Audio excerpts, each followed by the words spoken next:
Mesdames, Messieurs, bonsoir. Voici les titres du journal. Ouverture de la deuxième campagne intensive de vaccination contre le Covid-19. Les centres agréés et des équipes mobiles à l'œuvre depuis les premières heures ce 7 juillet à travers le territoire national. Le point de cette première journée et les perspectives de l'opération avec le ministre de la Santé publique, invité du journal. La fermeture de la session parlementaire du mois de juin, une session riche et dense. Bilan salué au Sénat et à l'Assemblée nationale. Dans ce 20h30, vous entendrez les présidents des deux chambres. Et puis l'ouverture du Salon international de l'agriculture et de l'agroalimentaire. Le 7e Siali vous accueille au Musée national à Yaoundé jusqu'au 11 juillet. Message fort de cette première journée inaugurale dans ce 20h30. Voilà pour les titres. Développement après ce message.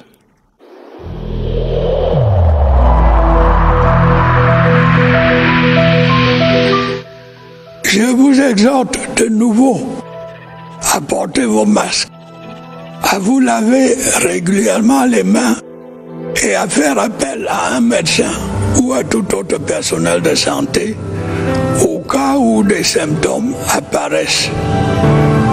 C'est le seul moyen de préserver les vies et de freiner la propagation du virus.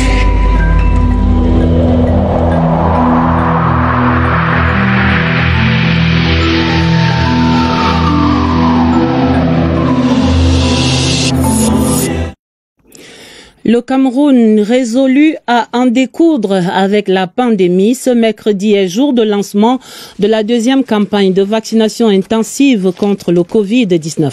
Le dossier de la rédaction pour ouvrir le journal et faire le point de cette première journée à travers quelques centres agréés et les explications du ministre de la Santé publique. Manaouda Malachi, déjà sur ce plateau. Bonsoir, monsieur le ministre. Bonsoir, madame.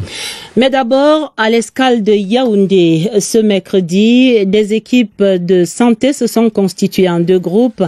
D'un côté, les centres fixes de vaccination et de l'autre, des personnels mobiles qui sillonnent quartiers et administrations. Notre reporter Agnès Solange Abessolo raconte l'ambiance dans deux de ces centres agréés fixes dans la capitale.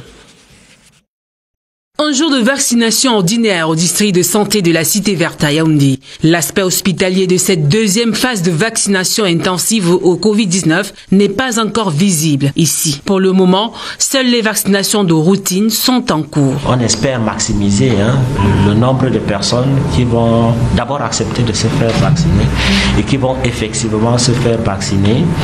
Et les gens sont un peu réticents du fait qu'ils pensent qu'il y a beaucoup d'effets indésirables. Et on leur explique que nous avons une organisation qui fait que le moindre effet indésirable est pris en charge.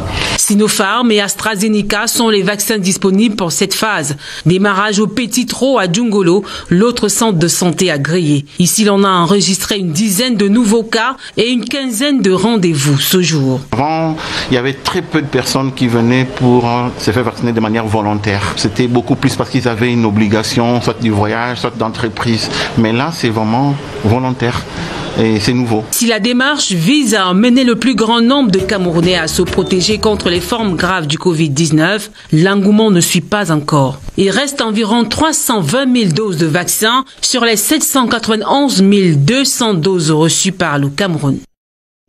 Et il en sera ainsi jusqu'au 11 juillet courant à travers le territoire national pour cette autre campagne de proximité qui démarre ce mercredi à Yaoundé. À côté de ces centres fixes que nous venons de voir, on comptait 12 équipes mobiles de vaccination déployées à travers les 7 arrondissements que compte la capitale.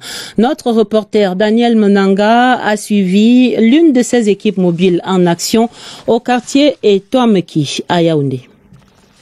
Top départ au district de santé de Djungolo, ici à Yaoundé, l'un des sites accrédités recommandés d'approvisionnement. Edith est l'un des vaccinateurs. À sa suite, un enregistreur et des mobilisateurs. Direction Etoameki. Sur le chemin, les regards échangés, l'affiche qui renseigne sans achever de convaincre la masse. Cette journée de lancement a débuté vraiment très difficile. Donc on vient par curiosité, il veut d'abord connaître de quoi il s'agit, leur expliquer le vaccin, quel est même le vaccin qui est sur place. D'aucuns prennent la température, d'autres se lancent. Vous habitez où? Prise de contact, de paramètres. La personne nous confirme donc effectivement si elle a des comorbidités, oui ou pas, qu'elle n'a aucun signe d'infection, c'est-à-dire une rhinorrhée, des céphalées, une asthénie. Emmanuel est éligible. Voir les personnes qui ont eu le Covid sur oxygène, ça m'a motivé que je dois venir me prendre mon vaccin. Dès comme le jeune homme ne se bouscule pas encore dans cette ère de vaccination. Ambiance de premier jour ou appel à une technique d'approche plus offensive. Ça va savoir dans les 4 prochains jours dédiés à la vaccination anti-Covid-19 au Cameroun. Et cette même ambiance était constatée dans les 10 régions du Cameroun. À l'ouest, par exemple, ces opérations de vaccination intensive contre le coronavirus sont déjà effectives. Dans la capitale régionale Bafoussam, des équipes mobiles et des postes fixes de vaccination sont actifs depuis ce mercredi matin pour une meilleure couverture vaccinale de toute la population de cette région. Et ce matin, on comptait déjà plus de 300 pensionnaires de la prison centrale de Bafoussam vaccinés. Nous faisons le point à l'ouest avec Christelle Ngbaïso. Au centre médical pénitentiaire de Bafoussam, comme dans les autres postes fixes et mobiles du district de santé de la MIFI, commencent timidement, les opérations se déroulent sereinement. Quand on ne s'est pas vacciné, on ne sait pas où on va, si vous serez encore vivant ou pas, dès que vous serez atteint de cette pandémie. J'invite mes frères de l'Ouest à le faire pour se protéger. Les stratégies de porte-à-porte, sensibilisation de masse sont mises à contribution pour atteindre les populations où qu'elles se trouvent. 50 mobilisateurs sont déployés sur le terrain. Ils ont mobilisé dans les ménages en porte-à-porte, dans les entreprises et dans les administrations. Au centre médical pénitentiaire de Bafoussam, on a déjà vacciné près de 300 personnes. Le dispositif similaire a été adopté dans les 19 autres districts de santé. Au cours de cette campagne de vaccination intensive, la région de l'Ouest entend vacciner au moins 70% de sa population. Alors, Monsieur le ministre de la Santé publique, à votre QG, à l'heure qu'il est ce soir, quel premier bilan pouvez-vous dresser?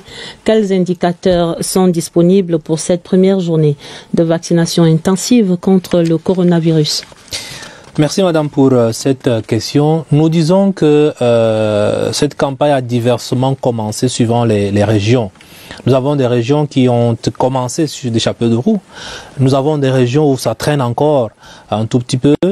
Mais globalement, nous avons bon espoir parce qu'en réalité, nous avons des régions où on a fait vraiment des avancées.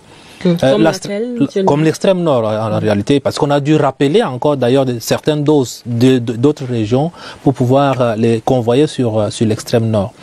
En réalité, c'est la stratégie est laquelle? C'est d'abord les agents mobilisateurs qui sont sur le terrain, qui font, n'est-ce pas, de porte à porte, qui vont dans les communautés, qui vont dans les églises, dans les localités, dans les mosquées, et qui donnent l'information, qui sensibilisent.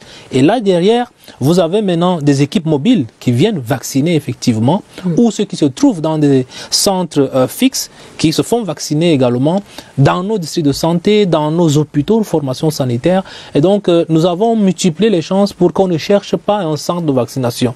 Que lorsque quelqu'un a envie de se faire vacciner, qu'il ait à portée de main, n'est-ce pas, une possibilité de se faire vacciner. Alors, quels sont exactement vos objectifs, les indicateurs, on va dire, chiffrés, attendus au soir du 11 juillet, c'est dans 5 jours simplement, cette campagne intensive? D'abord, c'est de porter comme vous savez que nous avons un plan national de déploiement et de vaccination qui prévoit notamment vacciner 812 000 personnes à fin juillet. Donc, nous voulons arriver à faire vacciner davantage que cela. Et donc, notre et on objectif, en est à combien ce soir, Monsieur le ministre? Notre objectif, Aujourd'hui, nous sommes à plus de 125 000 vaccinés. Et donc, nous pensons qu'au soir, n'est-ce pas, du 11 juillet prochain, nous aurons vacciné un peu plus de 300 à 350 000 personnes pour rester conforme à ce que nous voulons faire en réalité.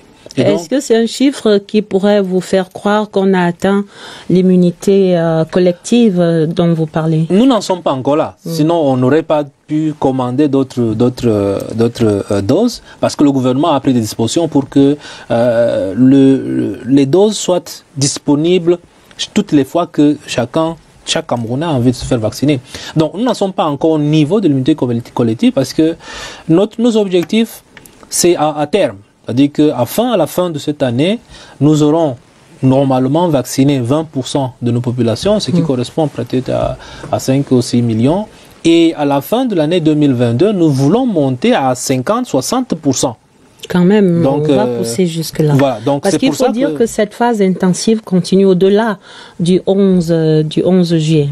Oui, bien entendu, dans le cadre du programme élargi de vaccination, c'est des opérations ponctuelles qui boostent simplement la vaccination, mais la vaccination de routine va continuer. La vaccination en poste dans les centres spéciaux va continuer également, et nous continuerons aussi à sillonner les administrations, à sillonner les sites comme les universités, les entreprises.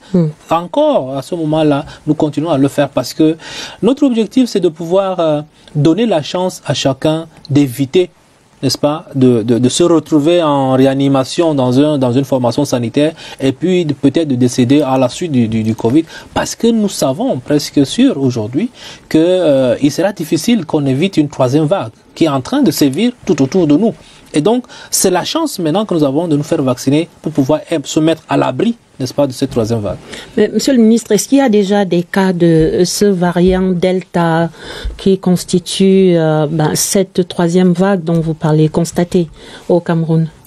Au moment où nous parlons, nous n'avons pas encore de variant Delta, parce que nous sommes en train d'organiser notre surveillance génomique pour ce qui est des échantillons positifs pour les derniers mois. Et donc, ce n'est qu'à la fin de ce séquençage génomique que nous pouvons dire si nous l'avons ou on ne l'a pas. Mais pour le moment, pour ce que nous avons comme information, nous ne l'avons pas encore. Mais tout autour de nous... On croise les doigts, on touche du bois. Tout autour de nous, nous l'avons. Et non seulement on croise les doigts, mais nous renforçons notre surveillance dans les portes d'entrée. Et peut-être nous allons proposer au gouvernement qu'on devrait durcir encore davantage avec des mises en quarantaine, avec dans les aéroports même, au sein des aéroports, on peut penser à cela? Non, quand vous arrivez, ça se fait ailleurs. Quand vous arrivez, vous devrez déjà avoir vous-même réservé un hôtel. Et lorsque vous arrivez, vous allez constater simplement une quarantaine pendant 2 jours à l'hôtel, le temps que nous puissions faire un examen PCR avant de pouvoir vous dire vous avez la latitude de vous déplacer à l'intérieur. Ça se fait ailleurs. Nous sommes en train de réfléchir là-dessus pour qu'on puisse proposer cela au gouvernement, parce que nous devons nous prémunir contre ce variant. C'est entendu. Ouais. Mais comment efficacement mobiliser vraiment la population camerounaise pendant cette campagne? Qu'est-ce qu'elle aura de spécial dans ce sens de la mobilisation? On vient de le voir et vous venez de le dire, Monsieur le ministre, les foules ne se pressent pas encore à tous ces centres agréés de vaccination. La première chose... Quel sera le déclic? Le déclic, c'est l'information que nous portons, parce qu'il s'agit pour nous de déconstruire tout ce qu'on a entendu sur les réseaux sociaux, sur les préjugés sur le vaccin. Il faudra simplement déconstruire en leur donnant la bonne information. Et nous avons toujours coutume de dire, lorsque vous avez une information, il y a les sources officielles, institutionnelles d'information à pouvoir approcher. Vous avez le ministère de la Santé publique, vous avez l'OMS, vous avez CDC, pour ce qui est du Cameroun. Et donc, nous allons leur apporter... des opérations, des urgences de santé que vous avez mis sur pied. Ça fait partie du ministère de la Santé. Donc, nous entendons bien. Voilà. Donc, nous apportons la bonne information et nous donnons les bénéfices du vaccin. Parce que lorsque vous me voyez, en réalité, moi, j'ai plus peur d'attraper même le Covid. Parlons-en, vous avez reçu vos 2 doses de vaccin, Monsieur le ministre. Vous me voyez serein, parce que j'ai reçu mes 2 doses. Comment vous sentez-vous? Vous êtes serein, certes, vous le dites, mais comment réellement vous sentez-vous? Je suis plus confiant, en réalité. Je suis plus confiant, et parce qu'en réalité, pourquoi je suis plus confiant? Parce que le vaccin a un intérêt individuel. personnel pour celui qui se fait vacciner et qui est direct. Direct simplement parce que même si vous attrapez, il vous arrive d'avoir le Covid, vous êtes certain que vous n'allez pas vous retrouver sous oxygène quelque part. Vous êtes certain que vous n'allez pas décéder du Covid quelque part. Je crois que ça vous donne une certaine sérénité qui fait en sorte que vous pouvez aller vers les autres et pouvoir leur dire faites attention à telle ou à telle autre chose. Parce que dans notre campagne de vaccination, nous faisons deux choses. Parce que l'OMS nous a déjà dit, et ce que les pays devraient pouvoir en réalité craindre aujourd'hui, c'est les variants. Donc, il y a le variant Delta aujourd'hui, mais il y a d'autres qui peuvent arriver. C'est d'abord aussi se prémunir contre les rassemblements, les grands rassemblements. Parce que vous savez très bien que les fêtes vont arriver. Et donc, les gens peuvent encore oublier et aller vers les rassemblements. C'est les mesures barrières. Parce que d'aucuns pensent que comme nous sommes dans une période d'accalmie, on peut baisser la garde, ne plus respecter les mesures barrières, ne plus porter les masques. Non, on ne doit pas le faire. C'est également l'accès au vaccin. Donc, il faut aller au vaccin pour pouvoir se prémunir. Et d'autres vaccins arrivent, vous l'avez annoncé. Johnson & Johnson, c'est pour quand? Nous avons la chance que dans le cadre de la facilité COVAX, les pays donateurs ont choisi, je pense, 7 ou 8 pays comme cela qui vont avoir les premières doses de Johnson & Johnson d'ici la fin de ce mois. Et le Cameroun fait partie de ces 8 ou 9 pays. Donc, nous pensons que d'ici fin juillet, début août, nous aurons 160 000 doses de Johnson & Johnson. Mais le gouvernement également, de par sa trésorerie, a fait a pris des actions et a commandé 5 millions de Johnson & Johnson via l'Union africaine. Donc là aussi, nous pensons qu'en fonction de l'état de nos besoins, de notre taux d'absorption, on pourrait les avoir au mois d'août prochain. D'accord, merci. Monsieur le ministre de la Santé publique, vous le dites, le Premier ministre, chef du gouvernement, vos autres collègues au gouvernement et tous ces hauts dignitaires de la République vaccinés se portent tout à fait bien ce soir du 7 juillet au lancement de cette nouvelle campagne. Bon vent donc à cette autre campagne de vaccination. Merci beaucoup. Et allons nous faire vacciner tous. Merci beaucoup. Nous sommes d'ailleurs très sereins lorsque nous faisons maintenant nos réunions au niveau du gouvernement et donc il est bon de se faire vacciner pour être davantage plus serein et confiant à l'avenir. Merci d'être venu sur ce plateau et bonne suite pour cette campagne, Monsieur le ministre de la Santé publique.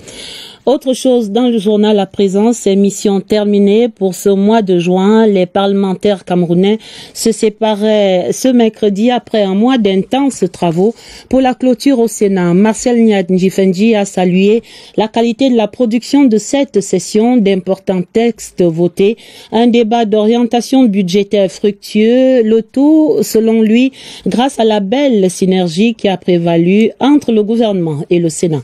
Mathieu Kemgo, le reportage.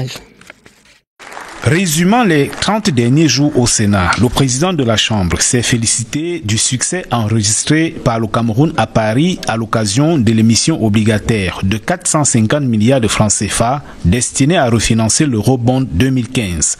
Marcel Ndjifendi a rassuré ceux qui ont l'impression que le Cameroun s'endette au-delà du raisonnable. En présence du Premier ministre chef du gouvernement et de plusieurs autres personnalités, le président du Sénat a salué les échanges fructueux avec le gouvernement, échange ayant permis le vote de plusieurs textes visant l'amélioration des conditions de vie des Camerounais. Il est revenu sur la nécessité pour les Camerounais d'adhérer massivement à la campagne de vaccination contre le Covid-19 avant d'inviter ses compatriotes à tourner le dos aux fausses nouvelles et autres thèses complotistes. Marcel Ndjifendi a rappelé le soutien total du Sénat aux efforts déployés par le président de la République Paul Biya et le gouvernement pour le retour de la paix dans les régions du Nord-Ouest et du Sud-Ouest. Après cette plénière de clôture, une dizaine de sénateurs ont reçu des médailles au titre du 20 mai 2021. Je remercie le président de la République d'avoir pensé à moi pour cette médaille. Des distinctions dans l'ordre de la valeur et l'ordre du mérite camerounais. À l'Assemblée nationale, rideau également sur les travaux de cette deuxième session ordinaire de l'année. Là aussi, bilan très positif, un mois de travaux riches et denses avec 7 projets de loi adoptés, des problématiques d'intérêt national abordées. Dans son discours de clôture, le président Kavaye Djibril a insisté sur l'excellence du débat d'orientation budgétaire pour l'année 2022, la poursuite de la lutte contre le Covid-19 et l'achèvement des préparatifs de la CAN Total Énergie 2021. Clarisse Tang à l'Assemblée nationale. La session ordinaire de ce mois de juin s'achève à un moment où le Cameroun fait face à 2 défis majeurs. Éradiquer la pandémie Covid-19 d'abord. Se protéger soi-même, protéger encore l'entourage, limiter la propagation du virus, mettre le Cameroun, notre cher et beau pays, d'une nouvelle vague de la pandémie. 4 raisons pour ne plus hésiter. Le très honorable Kavaye Djibril salue la campagne de vaccination qui a débuté au Cameroun, ciblant les 18 ans et plus. Ne surtout pas se laisser séduire par la campagne anti-vaccin abondamment diffusée dans les réseaux sociaux. Il est par ailleurs impératif de réussir l'organisation de la CAN Total 2021. Cette compétition appartient à tous les Camerounais. Sa tenue dans notre pays doit flatter l'orgueil de chacun de nous. Que se taisent les querelles intestines et que seul s'exprime en chaque Camerounais fierté et patriotisme, renchérira le chef de chambre. À l'issue de la plénière, 5 députés ont reçu des distinctions honorifiques. Rends grâce au Seigneur. Je dis merci au chef de l'État, président de la République. Merci au président de la République qui a marqué son accord pour que nous soyons distingués. Merci au président de l'Assemblée nationale. Ça nous donne beaucoup plus de motivation pour faire encore plus. Merci au président de la République, son Excellence Paul Biya, au président de l'Assemblée nationale. Les élus de la nation sont invités par le chef de chambre à être des chantres de la vaccination anti-Covid-19 et des ambassadeurs de la CAN Total 2021. Politique encore avec la tenue de la deuxième session ordinaire du Conseil électoral de Elekam ce mercredi. Le président Abraham Eno Egbe et les membres de l'instance ont dressé le bilan du deuxième trimestre 2021 et adopté les termes de référence pour les prochaines descentes sur le terrain. Il s'agit pour eux d'accélérer les inscriptions sur les listes électorales à travers le territoire national. Le point de ces travaux, Jean-Pierre Congé. C'est sur un motif de satisfaction que se sont ouverts les travaux de la seconde session ordinaire du Conseil électoral d'Elekam. Abraham Eno Egbe s'est félicité du travail remarquable observé au second trimestre 2021, soit plus de 50 000 nouveaux inscrits sur les listes électorales contre près de 21 000 au premier trimestre, portant le nombre total de nouveaux inscrits à 71 048. Et c'est pour rester sur cette courbe ascendante que les membres du Conseil électoral entendent effectuer une descente sur le terrain du 16 au 31 août 2021. Descente dont l'examen des thèmes de référence figure en bonne place dans l'ordre du jour de la session en cours, aux côtés de l'évaluation de l'ensemble des activités menées par l'institution tout au long du deuxième trimestre 2021. Autre point positif relevé par le président du Conseil électoral, les formations destinées au personnel de démembrement de l'ECAM, lancées depuis le 14 juin 2021 en partenariat avec le Commonwealth. De permettre la constitution d'une base de données fiable au moins 400 personnels certifiés de l'ECAM, progressivement formés aux exigences et standards internationaux, de mettre sur pied à Elections Cameroun un centre d'information et de connaissances en matière électorale appelé Knowledge Center. Le personnel de l'ECAM en poste dans les régions de l'Est et de la partie septentrionale en bénéficiera dès la semaine prochaine. Et voici le 7e Salon international de l'agriculture et de l'agroalimentaire. L'événement dévoile les atouts de ce secteur depuis ce mercredi à l'esplanade du Musée national à Yaoundé. L'ouverture, présidée par le ministre des Mines, de l'Industrie et du Développement technologique, aura rassemblé plusieurs acteurs de la chaîne de valeurs agricoles. Et pour cette édition, axée sur l'enjeu et les défis du libre-échange sur le continent africain, voici les sons et couleurs racontés par Alvin Giselzé. C'est le rendez-vous de tous les acteurs du monde agricole et de l'agroalimentaire. La plateforme d'échange et de partage d'expériences reçoit l'onction du gouvernement et des partenaires au développement. Chaque stand dévoile son lot d'innovation et de savoir-faire. La 7e édition du Salon international de l'agriculture et de l'agroalimentaire interpelle toutefois les investisseurs locaux sur un aspect bien précis. Est-ce que les Camerounais seront en mesure de passer leurs produits, ne serait-ce qu'ici au Gabon ou en Guinée? Les frontières sont ouvertes. C'est les autres qui vont nous envoyer leurs produits. L'émergence économique contraint le Cameroun à ne négliger aucune opportunité pouvant booster sa croissance. Cet instrument impose aux Camerounais de nouveaux paradigmes pour notre développement dans tous les secteurs. C'est pour cela que le gouvernement trouve tout l'intérêt à encourager des initiatives de promotion comme celle-ci. Porté par le ministère des Mines, de l'Industrie et du Développement technologique, le CIALI 2021 offre également des opportunités d'affaires et de rencontres B2B. Et c'est le Musée national de Yaoundé qui sert de cadre à cet événement qui va s'étendre sur 5 jours. Dans cette même veine, la première édition de la foire agro-pastorale de Bikok bat son plein depuis ce mercredi dans la Mofo et à Kono, région du centre. Le thème de la foire appelle à la promotion du Made in Cameroun et à la valorisation de l'agriculture biologique.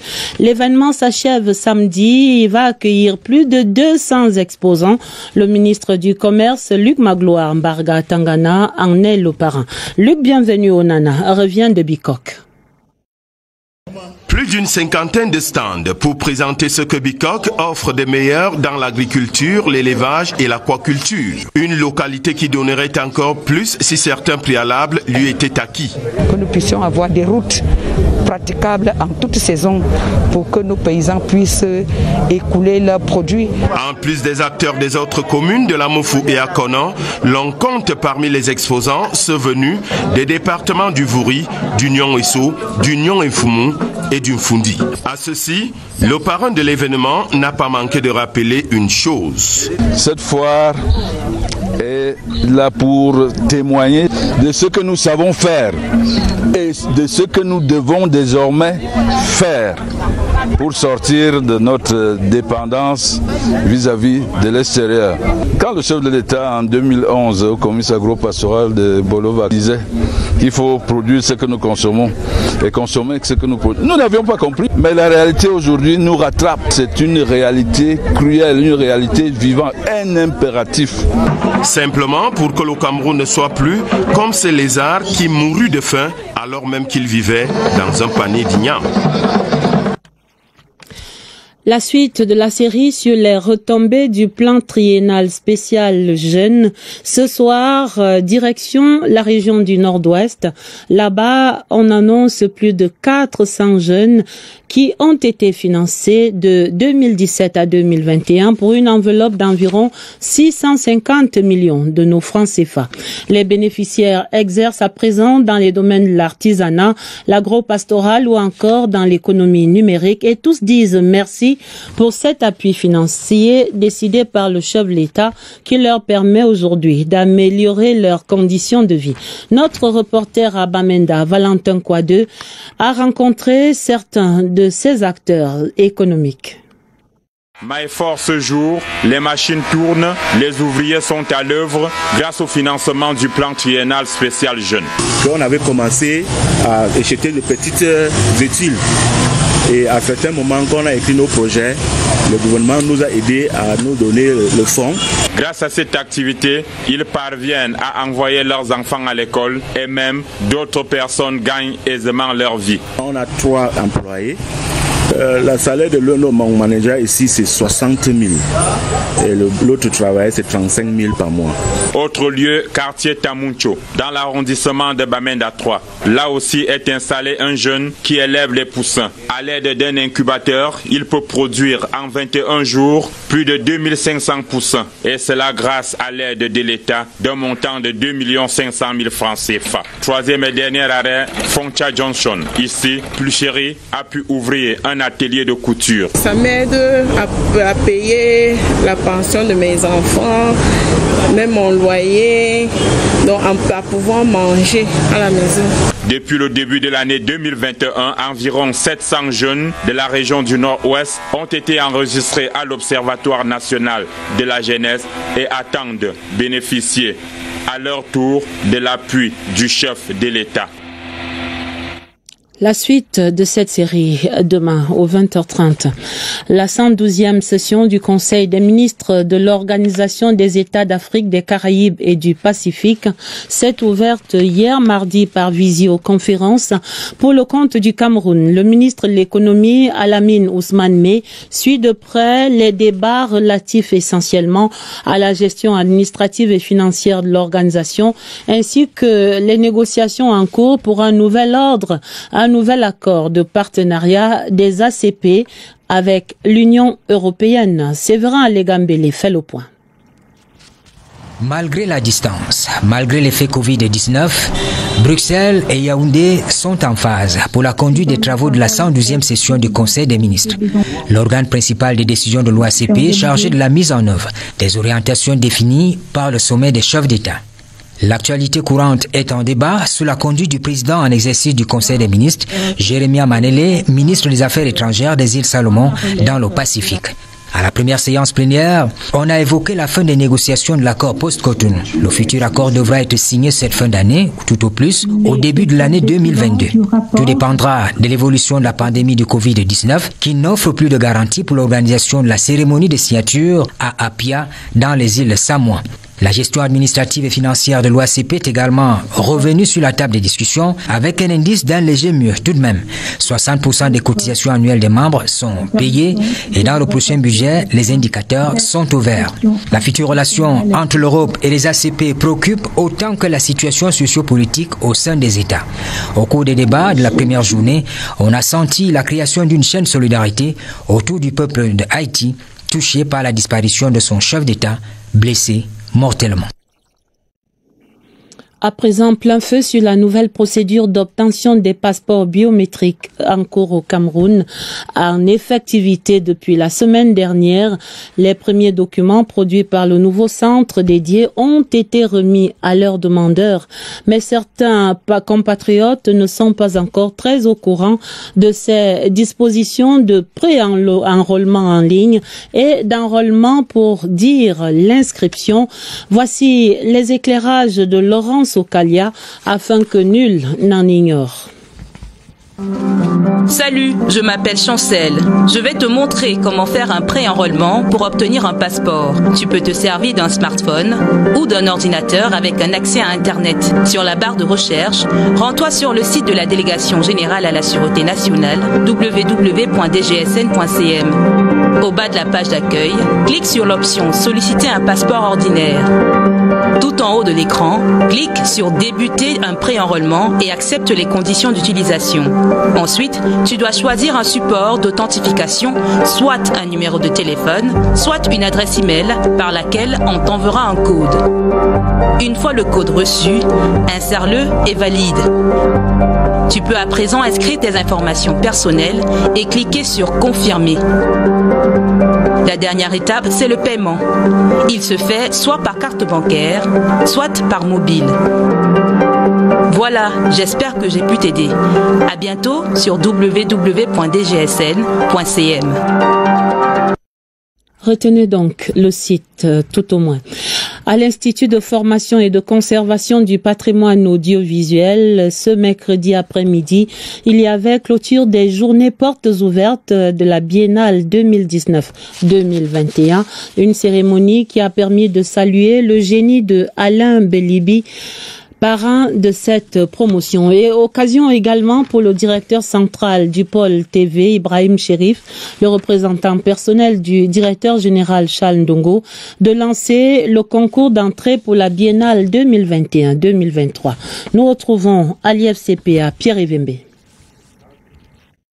Avec soif, et ils se sont abreuvés à la bonne source, ces apprenants de l'Institut de formation et de conservation du patrimoine audiovisuel. La cérémonie de clôture de leur journée portes ouvertes a permis de rendre de vibrants témoignages aux parrains de la promotion, Alain Belibi, encensé par ses amis et collègues et honoré par ses étudiants dans un documentaire qui a arraché rire et larmes devant cet esthète de la titraille, celui-là qui a su marier sans rupture travail et talent. Nous travaillons dans une maison de verre, nous les journalistes, surtout de l'audiovisuel. Tous nos gestes, tous nos propos sont épiés et jugés, et en général jugés avec la plus grande sévérité. Il faut que vous le sachiez. Un hommage appuyé à ce modèle a rehaussé la cérémonie, celui d'Ibrahim Chérif, porte-voix du directeur général de la CRTV, par ailleurs camarade de classe du héros à l'ECJ. Puissent les jeunes d'aujourd'hui en général et ceux de la promotion qui portent ton nom en particulier tirer avantage de ta disponibilité et des éclats de génie que tu continues à distiller. La clôture des journées portes ouvertes de la Biennale 2019-2021 a sonné les cloches du concours de l'IFCPA pour la Biennale 2021-2023 sous la direction d'une nouvelle équipe à sa tête. Orange Money célébrait ses 10 ans ce dernier lundi au Yaoundé Hilton Hotel. À l'occasion, Orange Cameroun a salué l'excellence de la collaboration entre ce porte-monnaie électronique et ses partenaires. Clovis Chamabo de CRTV Centre. Une cérémonie grandiose et un décor fantastique pour célébrer les 10 ans d'Orange Money et son apport à l'amélioration des conditions de vie des populations et de l'économie camerounaise. Limité au départ aux opérations de guichet et au transfert de personne à personne, l'offre a été étendue à d'autres sphères de l'usage de la monnaie électronique, notamment l'achat de forfaits data ou de crédits d'appel téléphonique pour la voix, le règlement des factures d'électricité, d'eau, de câbles, le paiement des salaires, des frais de mission, des pensions, le règlement des factures fournisseurs. Également parmi les acquis, la digitalisation des caisses, les opérations de collecte pour le compte des tiers, le transfert de compte bancaire à compte mobile et vice-versa, le retrait sans carte aux distributeurs de banques partenaires et la microassurance, entre autres. 10 ans dans la vie d'une entreprise, dans la vie d'un produit, c'est quelque chose de très important. Et quand on voit l'impact social de cette activité, de ce produit dans la vie des Camerounais, faire le bilan de ce qui a été fait et aussi penser aux perspectives de développement, surtout que nous voyons que la pandémie à coronavirus est venue nous rappeler que les besoins d'utilisation sont très énormes et que ce produit peut être un moyen efficace pour répondre aux attentes des populations en ces périodes difficiles. Dans la salle, à l'occasion de cette célébration, plusieurs officiels, dont ceux représentant les différents départements ministériels et des partenaires. Avec plus de 3 millions d'utilisateurs et on a plus de 50 000 points de vente aujourd'hui qui font les opérations à la fois courantes et traditionnelles comme le dépôt et le retrait. Mais on a développé autour d'Orange Money un écosystème de services qui donne une panoplie et qui répond aujourd'hui à des problématiques que peuvent rencontrer chacun d'entre nous dans notre quotidien. Le point culminant de la cérémonie, le partage du gâteau et la délectation du champagne. Célébration également en page des sports pour la reprise de la phase retour du championnat national de football professionnel. C'était ce mercredi. Après 2 mois de trêve, ici à Yaoundé, le stade Omnisport recevait en levée de rideau la rencontre Tonnerre Kalara Club Young Sports Academy de Bamenda, soldée par la victoire de Tonnerre par 2-0. En deuxième rencontre, APGS Dunfou a battu le leader de la poule B, Coton Sport de Garoua, 1-0. Voici les moments forts du match à PGS Coton Sport et d'autres résultats de cette journée avec Joseph Gouet à Manding. With Jérôme Gomme for PGS Dunfou, what is Jérôme going to do? He tries to beat one player with a long cut of the ball. On le voyait venir, ce but d'APGS de fou face à Coton Sport de Garoua. La vivacité et l'engagement d'un certain Georges Ngom, vernis et passeur décisif, surtout grand animateur de la ligne offensive de l'équipe de fou. En face, l'artificier et meilleur buteur de Coton Sport passe à côté de sujet, malgré de nombreuses occasions de but. Lambert Ngueme Arena n'a pas eu de baraka dans cette confrontation au sommet. Pourtant, c'est l'équipe de Garoua qui s'est plus créé des opportunités de scorer. Entre ce tir de l'avancement de Coton Sport sur le montant de Junior Dandé, le gardien d'APGS de fou, et ce face-à-face manqué d'Arnaud Sibiri Sanou, les dieux de la réussite commençaient alors à tourner le dos à l'équipe de l'entraîneur Souleymane Aboubakar. Même ce coup franc accordé à l'ultime seconde du temps additionnel ne lui donnera pas la possibilité de rétablir l'équilibre au score. APGS bat Coton Sport 1-0. Une mauvaise journée de reprise pour des équipes en déplacement à Yaoundé, puisqu'enlevé des rideaux, Tonnerre Bayon Sport Academy de Bamenda 2-0. Sur les autres stades, Astro et Canon, 1 but partout, Stade Renard 1, Fauveau 0, Colombe Bagnou Star 3-0, et score nul 0 but partout, entre PWD de Bamenda et Yafoot. Et voici ce parfum de Cannes qui continue de flotter sur la ville de Garoua. Dans la série, ce soir, nous allons voir cette Cannes que préparent les opérateurs économiques de la région du Nord. Le point des dispositions là-bas à 7 mois du kick-off, c'est avec le guide Germain Noël Essengue pour la suite.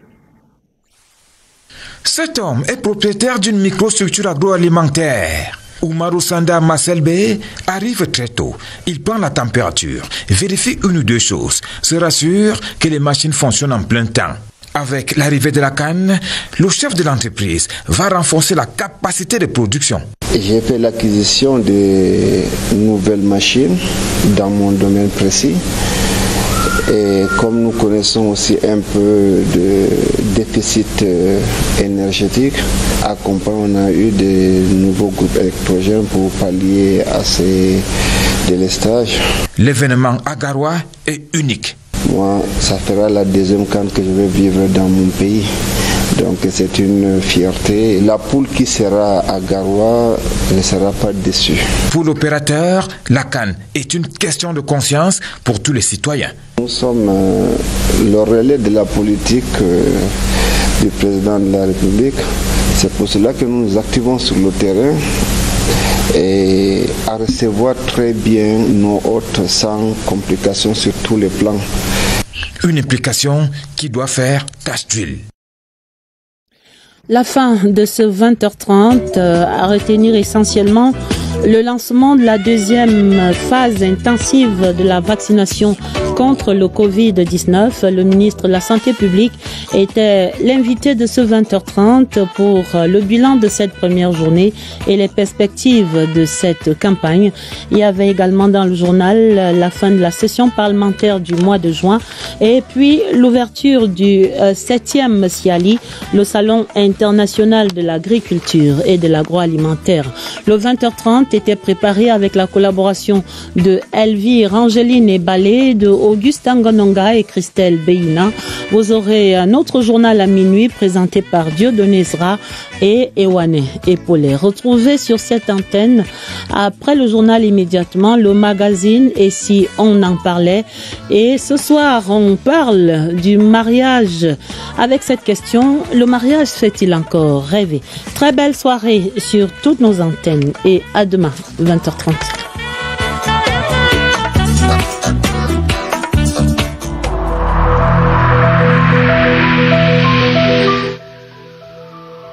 Malgré nos efforts, le Covid-19 a endeuillé de nombreuses familles et provoqué de graves difficultés dans le fonctionnement de notre économie et de notre société.